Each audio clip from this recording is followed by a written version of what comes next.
Bonjour à tous, je vous laisse vous installer et on va commencer. Donc je vous présente Jean-David Zetoun, qui est médecin gastro-entérologue et épidémiologiste à ses heures perdues, et qui a donc une thèse en épidémiologie, et qui depuis quelques années a travaillé un travail d'un autre type en publiant des livres. Donc il a publié 3 livres à ce jour. Un premier livre, je crois en 2023, 2022 21, qui s'appelle La Grande Extension, qui est une histoire donc de l'augmentation de l'espérance de vie, en essayant de rechercher ses causes, en quoi l'augmentation de l'espérance de vie est liée au progrès de la médecine, en quoi elle est liée au progrès de la santé publique. Un peu plus tard, 2 ans plus tard, un livre qui s'appelle Le suicide de l'espèce, qui montre comment nos activités aujourd'hui créent des maladies chroniques.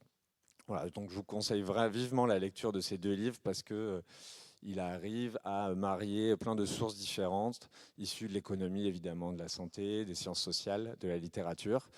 Voilà, donc je vous conseille déjà ces 2 livres, mais on est là aujourd'hui pour parler d'un autre livre, publié fin 2024, qui s'appelle Les causes de la violence.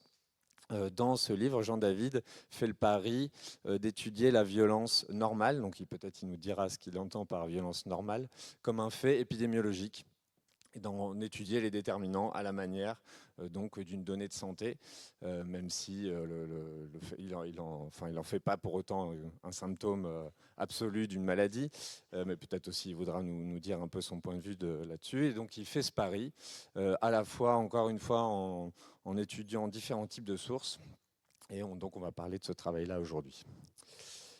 Premièrement, d'en discuter les déterminants, on peut parler un petit peu, juste faire un point descriptif sur les causes de la mortalité violente aujourd'hui. Ça représente combien par rapport à la mortalité en général? Alors, la mortalité violente aujourd'hui, en général, on pense que c'est 8% de la mortalité mondiale. Donc, il y a 65-6 millions de personnes qui meurent chaque année dans le monde. Il y en a 75% de ces décès, c'est des maladies chroniques, donc cardiovasculaires, infarctus et cancer, principalement. Il y en a 17% qui sont des maladies microbiennes, néonatales et nutritionnelles. Et il y en a 8% qui sont des morts violentes. Mais 8% en fait de morts violentes, ça veut dire des suicides, des homicides, des accidents. Le plus, c'est les accidents. Le plus gros, c'est les accidents. Après, il y a les suicides, 750 000 décès par an à peu près. Et à la fin, il y a les homicides qui se promènent quelque part entre 400 et 450 000 décès par an. Les variations étant liées au degré de concentration des entreprises criminelles en Amérique latine. Quand il y a plus de concurrence, il y a plus de mortalité, parce que chaque gang essaye de gagner un territoire. Et quand il y a une consolidation du marché avec une situation de monopole, là, ça se calme et il y a moins de morts. Donc les variations viennent d'Amérique latine, mais c'est entre 400 et 450 000 décès par an dans le monde. C'est un chiffre qui ne bouge pas depuis 20 ans. Et en France? Alors en France, c'est autour de 1000, en gros. Il y a 1000 morts par an par homicide en France, ce qui est dérisoire hein, à l'échelle de la mortalité nationale, puisque aujourd'hui, il y a 630, 640 000 décès par an. Vous savez qu'on a une mortalité qui, depuis 2 ans, dépasse la natalité, ce qui va être un motif de panique politique. Et donc, c'est un peu plus ou un peu moins de 1000 décès par an par homicide. D'accord. Mais le taux d'homicide en France a baissé quand même de moitié depuis 30 ans. Et c'est autour de 1000, depuis combien d'années? Depuis assez longtemps, mais comme la population a augmenté, le taux diminue. Et donc, qu'est-ce que dans ce livre, tu parles de violence normale, tu étudies les causes de la violence que tu appelles normale. Est-ce que tu peux nous définir un peu ce que tu entends par Oui, bien violence sûr. normale? Bah, c'est par analogie avec ce que Durkheim avait défini dans son livre. Donc, Durkheim, c'est un sociologue qui a publié un essai sur le suicide en 1897. Et effectivement, lui parlait déjà de taux normal de suicide, parce qu'en fait, quand il a étudié les statistiques de suicide, le premier truc qu'il a constaté, c'est que c'était très stable. Il y avait des différences entre régions, il y avait des différences entre pays, mais globalement, ça ne bougeait pas beaucoup. Alors depuis, ça a été montré que certaines de ces données étaient fausses, mais il ne pouvait pas le savoir. Et il n'empêche qu'il avait quand même raison sur le principe, à savoir qu'il y a quand même une stabilité importante. Et donc du coup, il disait, bah, c'est normal. Quand un phénomène se produit dans la société avec une régularité, c'est que c'est un phénomène normal, même s'il nous choque. Ok, ok.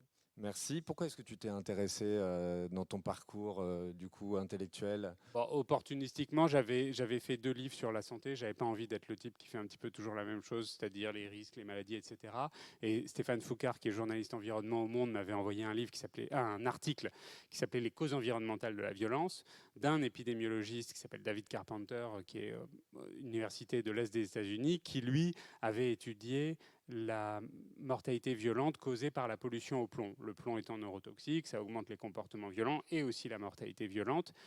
Et après, j'ai regardé PubMed et j'ai trouvé qu'il y avait en fait une littérature épidémiologique normale sur les causes de comportements violents et en particulier les causes d'homicides, les homicides étant l'énorme avantage d'être enregistrés alors que les comportements violents sont pour la plupart non enregistrés, donc moins fiables statistiquement. Et du coup, je me suis dit que j'allais faire un livre là-dessus. Et effectivement, il y avait une littérature qui était, je pense, alors probablement pas aussi quantitative que celle que vous connaissez sur le suicide, mais qui était similaire. D'accord. Et donc, tu nous parles aujourd'hui de 1000 homicides par an en France avec un taux assez stable depuis quelques années. Si on remonte beaucoup plus loin dans l'histoire, même la préhistoire, comment a évolué la violence? Est-ce que c'est une diminution depuis le début? Comment est-ce que ça a évolué? Alors c'est difficile d'être affirmatif parce qu'évidemment, plus on s'éloigne de l'époque actuelle, plus les statistiques sont fragiles. Mais ce qu'on pense en gros, c'est que si on remonte vraiment très très loin, c'est-à-dire avant le néolithique, ce qu'on appelle le paléolithique, donc à l'époque où les humains étaient des chasseurs, cueilleurs, pêcheurs, nomades, on pense, c'est ce que disent les anthropologues, les archéologues, que ces sociétés-là étaient très peu violentes. C'était des sociétés qui étaient assez égalitaires, qui étaient de petite taille, avec des ressources qui étaient plus abondantes que dans les périodes ultérieures.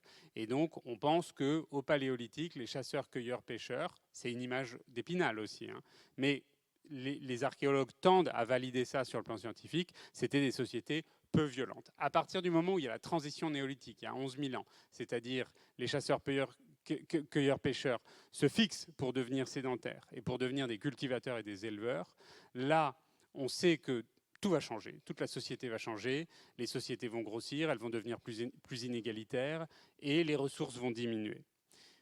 Et à ce moment-là, les archéologues tendent à observer, du peu qu'ils puissent le quantifier, une augmentation des traces de comportements violents, puisque eux ne peuvent étudier que les traces, notamment sur les restes squelettiques. Voilà, justement, je montrais ces images. Donc oui, c'est ce que tu racontes dans ton livre, c'est que voilà, les causes de la violence, enfin la mortalité violente à cette époque, elle est déduite par l'examen des squelettes et des traces de lésions traumatiques. Ouais, c'est la principale trace, c'est pas la seule, mais c'est la principale. Alors, ils étaient moins violents que nous, mais quand ils étaient violents, ils se lâchaient vraiment, hein. Et ils essayent même de faire des statistiques, puisqu'ils essayent effectivement de quantifier parmi l'ensemble des traces disponibles. Vous savez qu'en fait, les données archéologiques, elles sont un peu disponibles en ligne. Il y a des databases mondiales qui permettent de tout comparer. Et donc, à partir de l'ensemble des restes squelettiques, ils essayent d'estimer des ratios entre ceux qui portent des traces de coups et ceux qui n'en portent pas. À partir des différents types de traces, ils essayent de savoir si c'était des bagarres entre humains ou si c'était au contraire un accident ou des animaux, exactement. Donc, mais il y a des blessures typiques et à partir de là, ils peuvent retrouver des traces de violence. Et on sait qu'il y a eu de la violence dans le passé, mais on pense qu'elle a augmenté au néolithique. Oui, d'ailleurs, l'examen de ces squelettes permet même de savoir quelles armes ont été disponibles à quelle époque. Exactement, en fonction de la localisation, du type d'impact, ils arrivent à faire des retraçages qui sont effectivement intéressants. Donc, dans ton livre, tu as tout un travail négatif de réfutation de certaines théories concernant la violence, à commencer par donc ce qu'on appelle probablement la théorie biologique de la violence. Est-ce que tu... oui, enfin, juste avant, je voulais juste parler aussi du fait que donc il y a eu une remontée du taux de violence au moment du Moyen Âge. Donc au néolithique, probablement que ça monte. Après, on ne sait pas trop ce que ça devient. Et puis à partir du Moyen Âge, on a un peu de possibilité de reconstituer des statistiques rétrospectivement. Et là, on sait que c'est très élevé parce que les homicides sont quand même enregistrés. On a des données qui permettent d'estimer la démographie d'une géographie donnée à une période donnée. Et donc, les historiens, là c'est plus les archéologues, mais les historiens qui ont fait des statistiques nous disent que probablement qu'au Moyen-Âge, jusqu'à la fin du Moyen-Âge, le taux d'homicide dans des pays comme la France, c'était 50 à 100 fois ce qu'on connaît aujourd'hui. Donc voilà, quand les gens vous disent l'époque est violente, bah, elle est trop violente pour nous, mais elle est beaucoup, beaucoup, beaucoup, beaucoup moins violente que ce qu'on a connu. Et on reviendra après sur le Moyen-Âge parce que tu réfléchis sur cette période et tu en tires des conclusions sur les causes. Donc, dans un travail plus positif de rechercher les causes, mais donc, comme je le disais, tu commences par un travail négatif de réfutation, à commencer donc par la théorie biologique de la violence. Est-ce que tu veux nous définir un peu ce que c'est? Oui, oui, d'ailleurs j'aurais peut-être dû l'appeler génétique, mais évidemment il y a une opinion répandue chez les scientifiques ou dans le grand public qu'il y a des individus qui seraient prédisposés. Alors il y a deux façons de voir ça. Il y a la façon large qui consiste à dire de toute façon les humains se sont toujours tués entre eux, notre espèce est faite pour ça. Et en général il y a très souvent un argument évolutif qui est invoqué derrière, c'est-à-dire une vision extraordinairement simpliste de la théorie darwinienne qui est que de toute façon il fallait lutter pour survivre, donc on a été fait pour se battre, et donc maintenant qu'on se retrouve dans une civilisation on est complètement perdu parce que normalement on est fait pour s'entretuer, on ne sait pas comment faire. Ça est complètement faux, hein. Il y a plein de biologistes de l'évolution qui vous disent la biologie de l'évolution, ça ne marche pas du tout comme ça, et personne n'interprète aujourd'hui les travaux de Darwin ni les travaux ultérieurs de façon aussi caricaturale. Donc ça, c'est une vision large. L'espèce humaine serait faite pour être violente, la réponse n'est pas du tout, et du point de vue évolutif, il a été bien montré que la coopération était beaucoup plus rentable pour la survie de l'espèce que le fait d'être en conflit les uns avec les autres. Deuxièmement, il y a une théorie potentiellement restreinte ou une hypothèse potentiellement restreinte qui est de dire, comme c'est un peu toujours les mêmes qui pratiquent la violence, que souvent ils font ça depuis l'enfance et que par malheur, leurs parents étaient plus souvent violents que la moyenne des gens, c'est facile de tirer une interprétation génétique de ça, sauf que le gène du comportement violent n'a jamais réellement été trouvé. Les GWAS de violence donnent des résultats qui sont... Encore pire qu'en psychiatrie. D'accord, merci. Tu parles beaucoup des études sur les primates non humains dans ton livre. Alors, À partir des travaux de Frans de Waal, justement, du fait que, de son apport, c'est beaucoup autour de lui que tu parles. Ouais, c'est un argument qui est fort parce que justement, dans les gens qui pensent que l'espèce humaine est faite pour être violente, il y a des arguments qui consistent à dire, par ailleurs, les primates qui sont nos cousins les plus proches sur le plan phylogénétique, eux aussi sont violents, etc. Jane Goodall avait montré ça, et c'est vrai. La réalité, c'est que les primates aussi passent la majorité de leur vie sans violence. Alors, il y a une différence entre les chimpanzés et les bonobos, ça c'est vrai. Les bonobos sont plutôt moins violents que les chimpanzés, mais même les chimpanzés, qui sont plus violents, sont non violents la majorité de leur existence. Et par ailleurs, c'est ce que Frans de Waal avait bien montré, c'est qu'ils n'aiment pas ça. Et il montrait qu'ils n'aimaient pas ça parce qu'il montrait qu'ils avaient plus tendance à se faire des câlins après un moment conflictuel que s'il n'y avait pas eu de moment conflictuel préalable. Et donc, il a développé, ce qui lui a été reproché, hein, on a dit qu'il faisait de l'anthropocentrisme, mais il a développé une théorie selon laquelle il y avait un sentiment de malaise ou de culpabilité après un moment violent et que la réconciliation en était une preuve. Et aujourd'hui, ces travaux sont quand même encore très cités et plutôt considérés comme valables, même s'il y a des gens qui ont critiqué le fait qu'il avait tendance à voir de l'humain partout chez les primates. Et si, donc, en parlant de la théorie biologique de la violence, on peut parler de la théorie du criminel né, donc, qui nous rapproche un peu de la psychiatrie avec les travaux de Lombroso au 19e. Donc, est-ce que tu veux nous parler un peu de cette théorie et de, voilà, si elle avait une validité, laquelle? Lombroso, c'est un type qui était psychiatre italien, mais psychiatre légal, et qui, pendant 50 ans, fait prospérer sa carrière en décrivant des personnages qui, effectivement, avaient eu des problèmes de comportement violent, et à partir de signes cliniques, a développé une théorie selon laquelle c'était des gens qui étaient biologiquement déterminés pour la violence. Et ça a été très influent pendant sa carrière et après sa carrière. Au XXe siècle, il y a encore des gens qui citent Lombroso en disant c'est incroyable ce qu'il a fait, etc. Bon, sur le plan méthodologique, on sait que c'est très faible, et aujourd'hui, il n'y a pas une théorie valable qui permet de reprendre ce que lui a fait. Il a probablement étudié une minorité de gens avec des maladies mentales sévères qui effectivement étaient perturbés comportementalement en général et dont la violence faisait partie, mais sincèrement, comme on n'a toujours pas trouvé de gène de la violence depuis, on peut penser que toute la théorie de Lombroso était extrêmement fragile. Ça ne veut pas dire qu'il ne reconnaissait pas parfois des causes pertinentes. Il reconnaissait qu'il y avait des causes comme la pauvreté, par exemple, qui pouvaient être des déterminants de comportements violents, ou même le climat. Il s'est intéressé aux pics de température pour montrer qu'il y avait plus d'émeutes pendant les pics de température. Et d'ailleurs, c'est quelque chose qui est encore observé aujourd'hui. Mais toute sa partie sur des gens qui seraient des cousins dans l'espèce humaine et qui seraient des êtres un petit peu différents biologiquement et que c'est pour ça qu'ils se comporteraient violemment, bon, ça aujourd'hui c'est considéré comme non valable. Est-ce qu'il avait travaillé sur l'alcool déjà? Parce que je pense que c'est une époque où on travaillait beaucoup sur Alors l'alcool, la je me souviens dégénérescence. plus. Je sais qu'il a eu le mérite de s'intéresser à des causes non biologiques, ou en tout cas extérieures aux individus, mais l'alcool, je me souviens plus si ça en faisait partie. Ok. Donc voilà pour un peu quelques éléments de ton travail négatif. Après, il y en a d'autres, hein. Après, il y a un point, si je peux me permettre, Ouais, qui n'est vas-y. pas élucidé à ma connaissance et qui, là, peut suggérer l'existence d'une cause biologique ou génétique à un comportement différencié, c'est le sexe. Et là, effectivement, on n'a pas trop d'explications.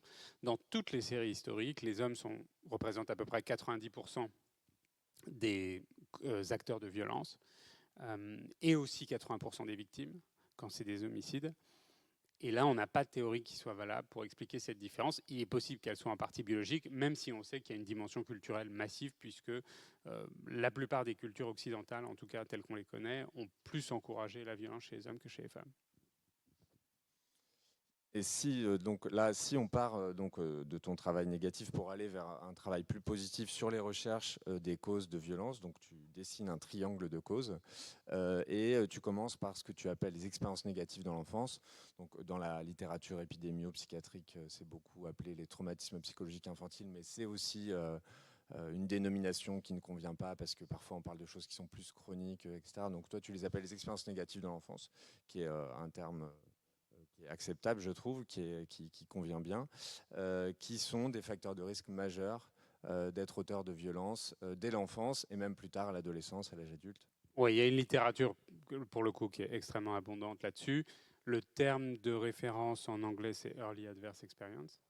Il y a des dizaines d'études observationnelles, évidemment. Il n'y a pas d'études randomisées là-dessus, mais observationnelles, avec des méta-analyses d'études observationnelles qui montrent que les expériences donc négatives de l'enfance, qui sont nombreuses, hein, et donc c'est non spécifique, donc la maltraitance parentale, l'alcoolisme, la dépression d'un parent, la pauvreté, Violence affective, éducative, exactement, volontaire. sont des causes de plein de problèmes, avec même des listes de problèmes pour lesquels on a un coefficient multiplicateur. Donc au début, c'est cardiovasculaire, diabète, c'est fois 1,5 fois 2, obésité, c'est fois 3, cancer, c'est fois 2 fois 3. Et puis après, on arrive sur des choses qui vous intéressent plus. Donc comportement violent fois 8, addiction fois 10, tentative de suicide fois 30 dans certains papiers. Et donc, effectivement, c'est une cause extrêmement puissante. Et donc tu parles dans tes trois types de causes, à la fois de causes puissantes et minoritaires. Elles sont toujours minoritaires dans la mesure où les gens qui sont exposés à ces causes, pour la plupart d'entre eux, ne sont pas violents. De toute façon, la plupart des humains aujourd'hui passeront leur vie sans violence, c'est-à-dire sans la commettre et sans la recevoir. Même s'ils ont été exposés. Même s'ils ont été exposés, exactement. Et là, on en a entendu parler beaucoup plus récemment par rapport aux violences sexuelles, et c'est exactement le même schéma. La plupart des gens qui ont été violés dans l'enfance ne violeront personne, mais parmi les gens qui sont des violeurs à l'âge adulte ou des pédophiles à l'âge adulte, on en retrouve une surreprésentation de gens qui eux-mêmes ont été abusés quand ils étaient jeunes. C'est quelque chose qu'on a beaucoup vu ces dernières années. Il y a une deuxième partie, un deuxième type de cause de violence, c'est tout ce que tu appelles les causes physiques, qu'on pourrait appeler physico-chimiques aussi, qui regroupent donc différents types de facteurs, à commencer par un facteur qui est d'actualité, qui est la température. Donc il y a beaucoup d'études qui montrent que quand la température augmente, le risque de violence augmente. Énormément. Il y a énormément d'études qui montrent ça. Alors attention, effectivement, ils mesurent ça souvent par rapport à la température moyenne, mais en fait, ce qui compte le plus, c'est les pics de température. C'est-à-dire que si vous comparez les taux de violence dans les pays en fonction de la température moyenne de ces pays, ça ne marche pas. Il y a plus de violence, par exemple, dans le sud de l'Europe que dans le nord. Parfois, c'est même le contraire. Alors qu'il fait plus chaud dans le sud de l'Europe que dans le nord. Mais quand on regarde les pics de température, c'est associé à tous les types de mortalité violente. Donc le suicide, Durkheim l'avait un peu montré, et après il y a d'autres gens qui l'ont montré. Les accidents, c'est sûr, parce que plus d'alcool, de l'inattention, et les noyades, par exemple, il y a 30% des noyades qui sont causées, ou en tout cas où il y a de l'alcool en quantité excessive qui est impliquée. Et puis les homicides, ça marche aussi. Donc effectivement, il y a plein d'études qui montrent ça. Ça, c'est les extraits d'une étude qui avait été publiée dans Nature Medicine en 2020 par des chercheurs anglais et qui avait montré les surmortalités associées au pic de température. Et ça a été montré dans d'autres pays. Et ça a été montré aussi pour les suicides, notamment en France par Rémi Slaman, dont on parlait tout à l'heure. Donc là, tu as évoqué donc 2 types de causes, que sont donc le climat, la température et l'alcool. L'alcool donc qui regroupe toutes les causes de mortalité violente. L'alcool traverse toute la mortalité violente, c'est-à-dire que oui, l'alcool tue bien au-delà des maladies. Et c'est aussi un peu expliqué par la température, l'effet de l'alcool. Il y a une collinéarité qui fait que quand il fait chaud, effectivement, les gens boivent plus. Enfin, les gens sortent plus, donc ils ont plus de probabilité de se confronter. Et quand ils boivent, ils ont plus de probabilité de se confronter de manière problématique, et donc que ça dérape. Il y a même des travaux de psychologie expérimentale qui montrent que quand la température augmente, le niveau de suspicion interindividuelle augmente, l'irritabilité augmente. Donc voilà, ce sont des facteurs explicatifs et je pense que le niveau de causalité qu'on peut inférer est assez fort, en effet. Il y a aussi donc la pollution, et donc tu parlais au départ que tu t'étais intéressé à la violence pour cette raison, d'autres types d'exposition physique qui pourraient être en cause dans la violence. Et donc, tu parles de toutes ces études, notamment aux États-Unis, sur le plomb. Est-ce que tu veux nous parler alors de ça? C'est quelque chose que tu évoques déjà dans tes précédents livres, le plomb.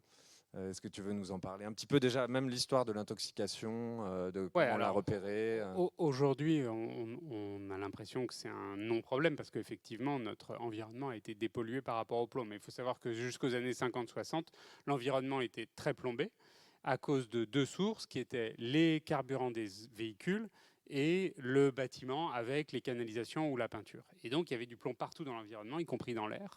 On sait que la plombémie des gens était beaucoup plus élevée que ce qu'elle est aujourd'hui, où elle est quasiment indétectable. Et c'était associé à des problèmes de santé normaux et à de la neurotoxicité.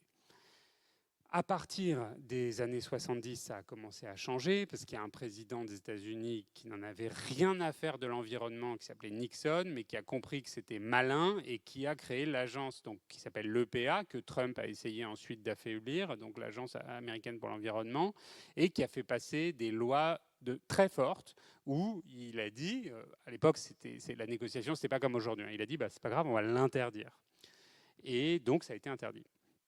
Donc, du coup, les industriels n'ont plus le droit de mettre du plomb dans l'essence. L'avantage de mettre du plomb dans l'essence, c'est que ça améliorait la performance des moteurs, donc il y avait moins d'essence à mettre.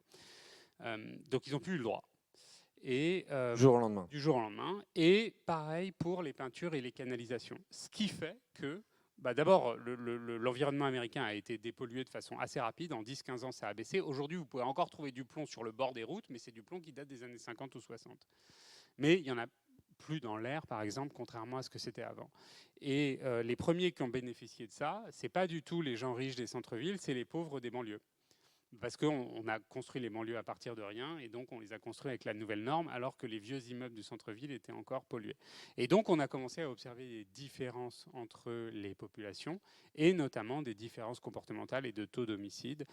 Et après, ça a été reproduit dans d'autres pays. Donc effectivement, on pense probablement, et après j'en ai parlé à d'autres chercheurs qui ne travaillent pas spécifiquement là-dessus, mais qui connaissent ces travaux, et qui pensent que le plomb a joué un rôle.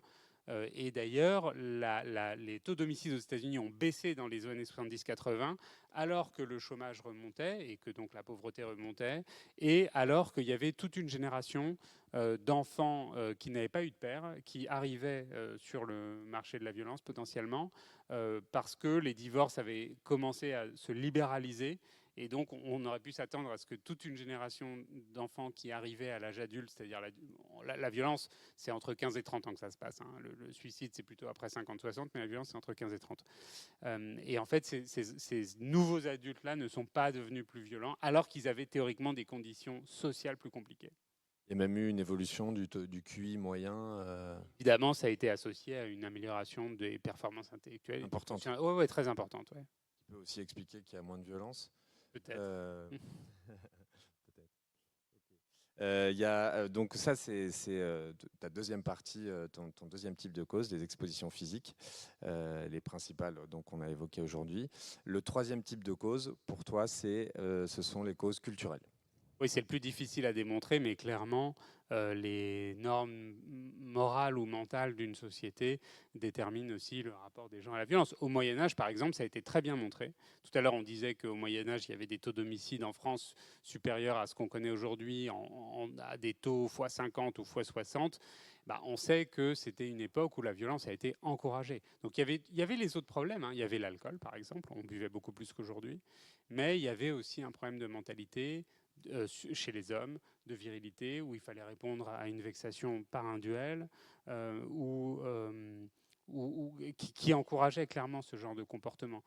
Quand il y avait un duel, ou même quand il y avait une rixe, et qu'on on tuait quelqu'un, bah, il n'y avait pas de système judiciaire, et on disait, donne l'équivalent de 1000 ou 2000 euros, et puis tu vas dans le village suivant, et puis on ne veut plus te voir. Puis ça participait à la perpétuation, puisque. Et après, c'est un phénomène qui proche de s'entretient. victimes. Exactement. Ok. Et donc il y a beaucoup de travaux aujourd'hui sur les États-Unis, sur le fait que donc le taux d'homicide aux États-Unis est considérablement plus élevé que dans tous les autres pays occidentaux. Alors, par rapport à la France, c'est x6 ou x7. Et qui montre que c'est aussi lié à ce qui pourrait être associé à des causes culturelles, qui est la disponibilité des armes. Alors, c'est ça. Les Américains ont vraiment un rapport aux armes à feu qui est incompréhensible pour nous, Européens, avec une croyance erronée qui est que les Américains pensent que les armes protègent. Et on sait que c'est l'inverse qui est vrai, et que le fait d'avoir une arme chez soi augmente la probabilité de mourir par arme à feu, soit parce que si vous avez une pulsion suicidaire, comme elle est là, vous vous en servez, ça marche très bien, soit par accident au cours d'une manipulation récréative, soit parce que si vous avez quelqu'un qui vous agresse chez vous, vous sortez votre arme, il va vous tirer dessus. Alors que si vous ne faites rien, vous avez plus de chances de vous en sortir. Donc on sait que le fait de posséder une arme chez soi augmente la probabilité de mourir, mais les Américains qui n'aiment pas toujours les faits pensent l'inverse. Et donc, du coup, il y a, je crois, 50 ou 60% des Américains qui ont une arme. Je crois que 90% des armes civiles du monde sont concentrées aux États-Unis.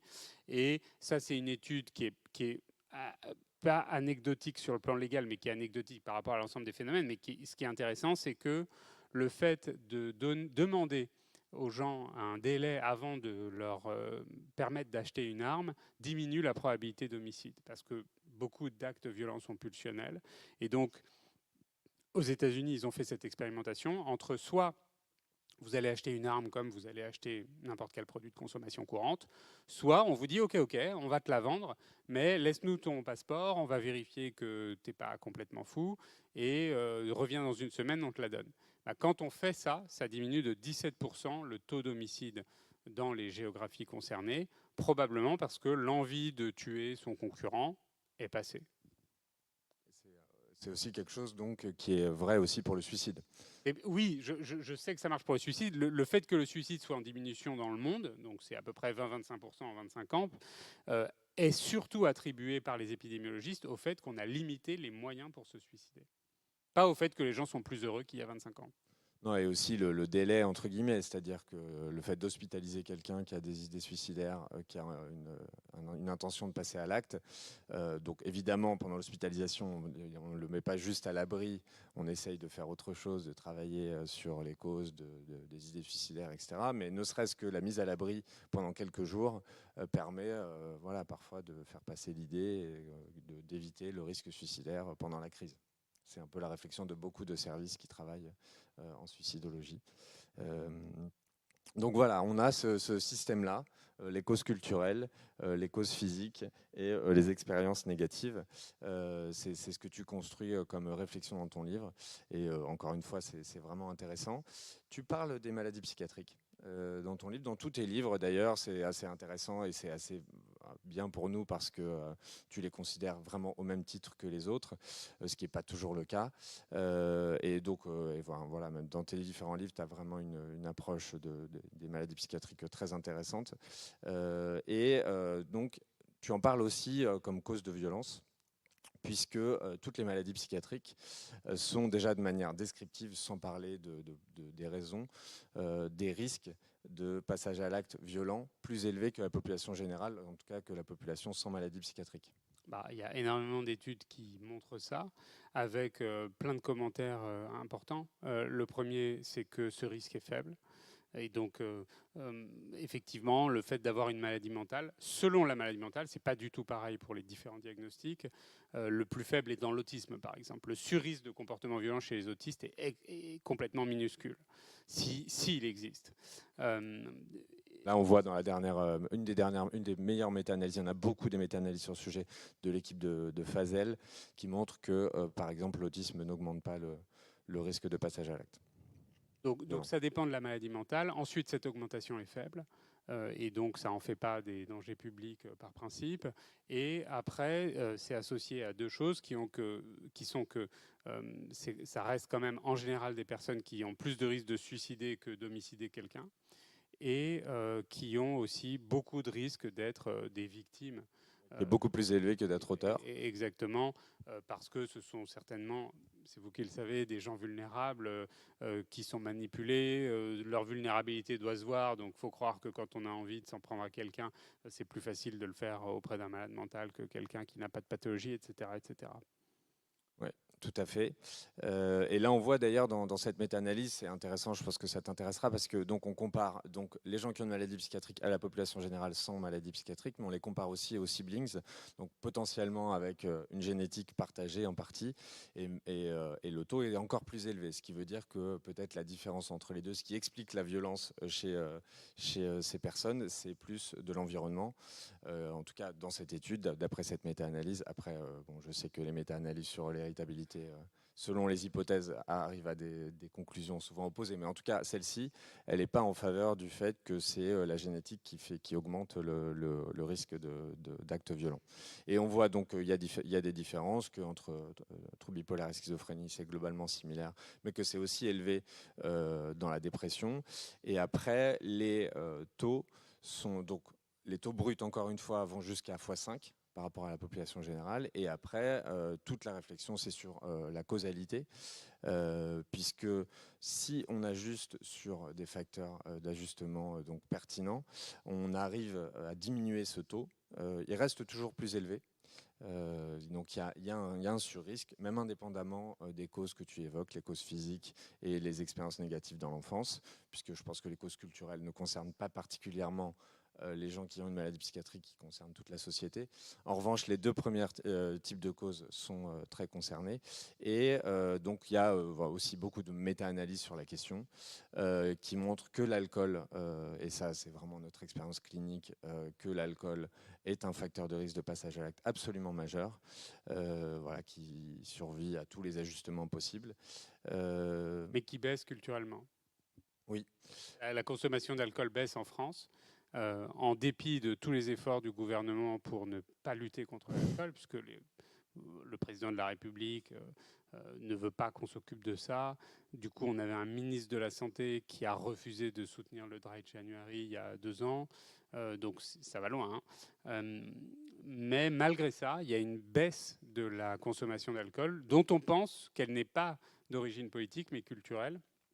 Et les industriels de l'alcool sont en panique. Ils ne savent plus quoi faire pour faire reboire les jeunes qui, effectivement, boivent en soirée, mais qui, au quotidien, ne boivent pas, ou en tout cas beaucoup moins que les gens de ma génération ou de la génération de nos parents.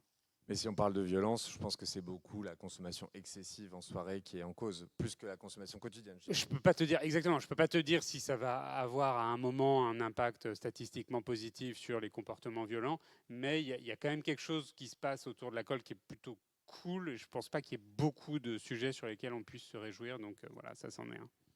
Ok, et ça c'était une première méta-analyse donc sur par rapport à l'alcool. Et il y en a d'autres. Là en l'occurrence, elle groupait un ensemble de facteurs. Et donc les plus élevés, et ça, bon, l'alcool encore une fois c'est quelque chose qu'on croise dans nos contextes cliniques très très régulièrement.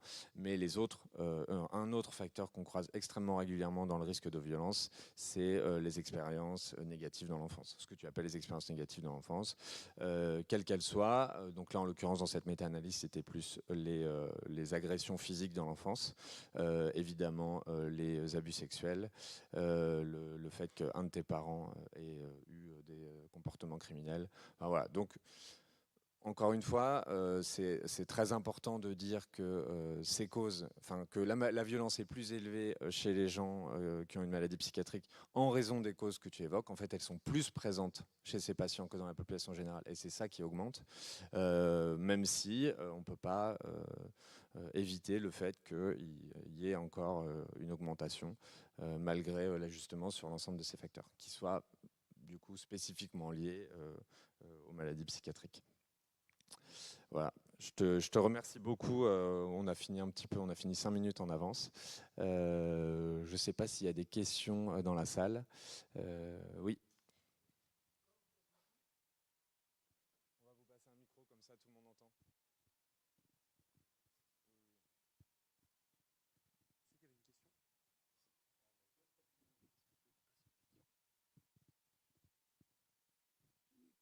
L'excès de violence euh, durant le Moyen Âge, ça inclut les guerres qui ont eu lieu à ce moment-là? Alors oui et non. C'est-à-dire que oui, effectivement, il y avait plus de guerres, mais même indépendamment des guerres, les travaux des historiens montrent que les homicides normaux, les homicides de la vie de tous les jours, étaient incomparablement plus fréquents avec la vie civilisée qu'on a aujourd'hui. Mais oui, bien sûr qu'il y avait des pertes humaines au cours des guerres qui étaient absolument énormes. D'accord, merci.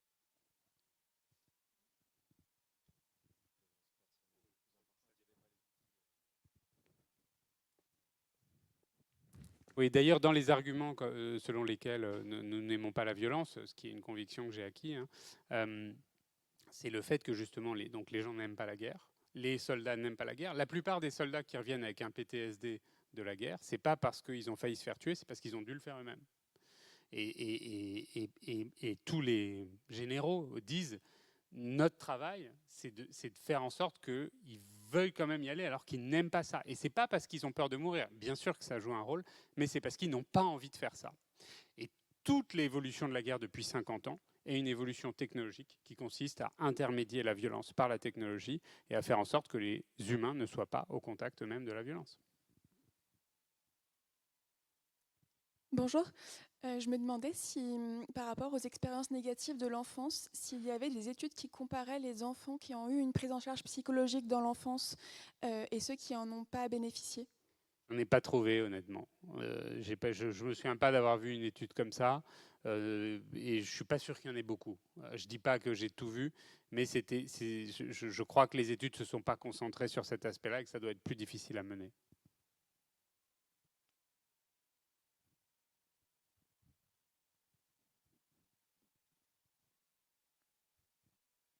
Bonjour.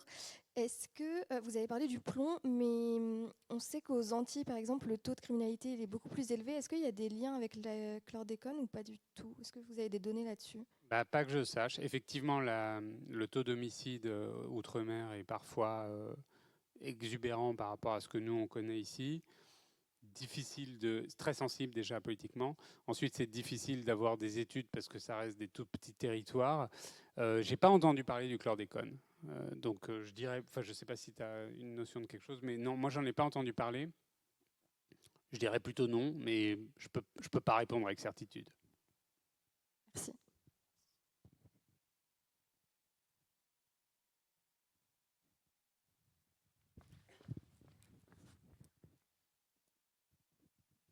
Oui, bonjour. Par rapport à l'augmentation au haut taux de violence à l'époque prémoderne, est-ce que ça inclut l'Asie et l'Afrique ou c'est juste en lien avec ce qu'on a trouvé en Europe? On n'a que des données occidentales sur le plan historique. On n'a pas beaucoup de données historiques pour des pays non occidentaux. Et donc les historiens disent qu'ils n'ont pas pu travailler sur ces géographies-là, faute de données. Donc effectivement, l'histoire que je vous ai racontée pour ce qui était historique, c'est une histoire occidentale, pas par choix ethnocentré, mais parce que factuellement, c'est là où on a quand même des données qui, évidemment, par rapport aux statistiques qu'on a aujourd'hui, c'est incomparable. Mais pour des données historiques, c'est déjà parfois très significatif. Il y a des séries de 500, 600 homicides, par exemple, pour des trucs qui se sont passés il y a 300 ou 400 ans. C'est déjà pas mal.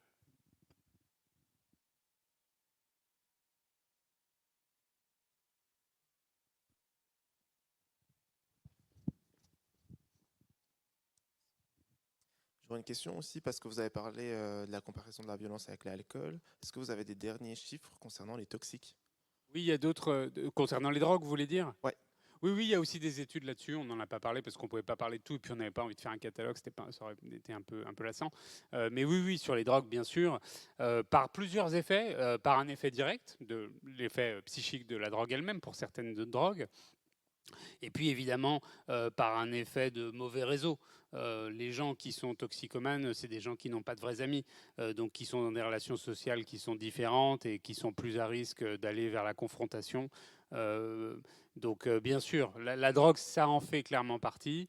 Et puis il y a le troisième effet qui est l'effet narcotrafiquant, gang, etc., qu'on voit aujourd'hui, qui sur le plan statistique est anecdotique, mais qui a un effet médiatique et politique disproportionné.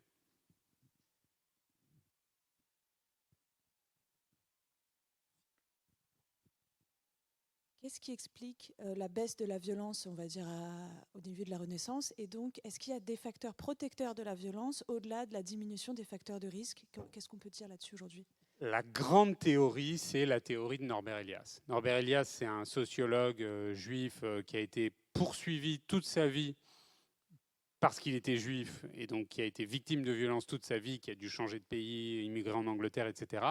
Et malgré ça, il a écrit des livres pour dire on est beaucoup moins violent qu'avant. Et il a développé une théorie qui est une théorie factuelle, hein, c'est pas que des idées qu'il aurait eues, il a étudié vraiment, vraiment, vraiment le Moyen-Âge et il en a déduit que la violence avait commencé à baisser quand les normes morales et mentales prescrivait de se comporter moins violemment, quand il y avait un adoucissement des mœurs. Et cette théorie est considérée encore comme plutôt valable aujourd'hui. Il a notamment montré que la violence a commencé à baisser à la fin du Moyen-Âge, avant que le système judiciaire et policier ne se développe. Et donc, mais bien avant, genre 200 ans avant. Et donc, ça disqualifie en partie l'hypothèse de la répression et de la peur de la punition. Et par ailleurs, les pays où il y avait les systèmes judiciaires les plus durs, comme l'Italie, étaient les pays les plus violents. Donc là encore, la comparaison fait que ça ne fait pas beaucoup croire dans le système répressif. On a parlé des États-Unis tout à l'heure pour l'époque contemporaine. Les États-Unis, c'est un des pays qui est les plus punitifs sur le plan judiciaire. Et pourtant, ils ont des taux d'homicide très supérieurs. Comme quoi, c'est pas la peur de ça qui suffit à dissuader les gens de se comporter violemment. Donc je pense que la meilleure théorie, c'est celle de Norbert Elias. Il y a un livre qui s'appelle La civilisation des mœurs, et il explique vraiment, à partir de traces concrètes, à quel point on voit que les choses changent. Et après, il s'est intéressé à un autre phénomène social qui est le sport. Et il pense que le sport pacifie les sociétés parce qu'elle concentre l'énergie dans une activité qui est cadrée, même la boxe. Et effectivement, les boxeurs sont très peu violents.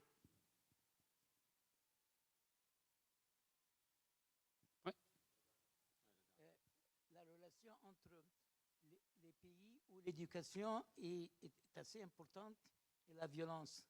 Et ben là, j'ai pas trouvé de statistiques. Là, donc je reformule la question parce que je crois que votre micro marchait pas. La relation entre l'éducation et la violence, là, j'ai pas trouvé de bonnes statistiques. Il y en a peut-être, hein, peut-être qu'elles existent et que je les ai pas vues, ou peut-être qu'elles pourraient exister si elles étaient mises en cohérence et que ça n'a pas été fait. Mais j'ai pas trouvé. Je pense que le système éducatif d'un pays, c'est une composante culturelle qui participe positivement à la non-violence, mais difficile de faire une corrélation alors qu'évidemment on a envie d'y croire. Et comment expliquer la montée de la violence chez les jeunes dans les écoles américaines? Le type qui vient avec un fusil à la classe. Déjà, il n'y a pas de montée aux États-Unis. C'est-à-dire que les États-Unis, ça a toujours été un pays violent. Donc, y a pas, eux, ils connaissent un taux de mort par arme à feu qui est autour de 50 000 chaque année, dont 30 000 par suicide et 20 000 par homicide. Et ça, c'est assez stable. Ça a même un tout petit peu baissé ces derniers temps. Mais ils sont beaucoup plus hauts que nous. Alors ensuite, pourquoi il y a des jeunes qui font ça là-bas? D'abord parce qu'ils ont, ils ont une arme, et ensuite parce que il doit y avoir une part de la culture américaine. Ça ne veut pas dire que c'est systémique au sens où ce serait majoritaire, mais il doit y avoir une part de la culture américaine qui encourage ça, y compris par imitation. Néanmoins, ce que les Américains appellent les mass shootings, donc les tueries de masse, c'est 0,5% des homicides américains. Donc c'est très spectaculaire, c'est horrible, mais la plupart de la violence américaine se passe tous les jours dans le quartier. Deux hommes entre 15 et 30 ans qui se disputent pour de l'argent ou pour une femme, et puis comme il y en a un qui est armé, ça finit par tirer. Merci beaucoup pour vos questions et merci beaucoup Jean-David d'être venu. Merci beaucoup.